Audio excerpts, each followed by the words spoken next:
BJP আমার গ্রামে ঢুকছিল এবং ওখানে ঢুকছিল। আরামবাগের সাংসদ মিতালি বাগের গাড়িতে হামলা, অভিযোগ বিজেপির দিকে। আহত হয়, মাথাও ফেটেছে বলে জানা গিয়েছে। আহতদের ইতিমধ্যেই আরামবাগ হাসপাতালে ভর্তি করা হয়েছে।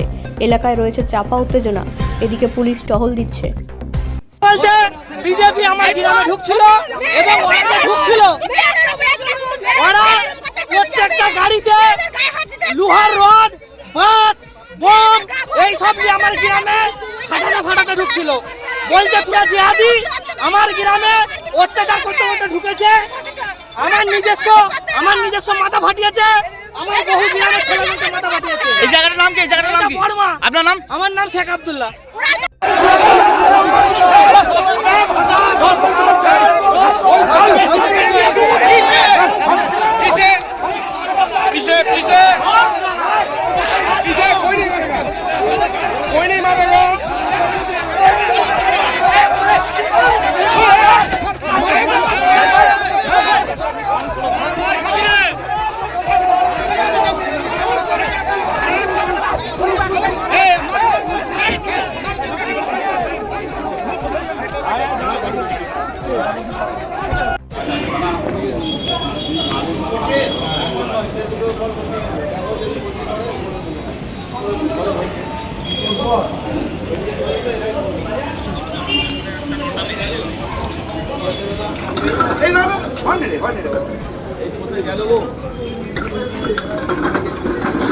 ব্যুরো রিপোর্ট, রাষ্ট্রীয় প্রসার বাংলা।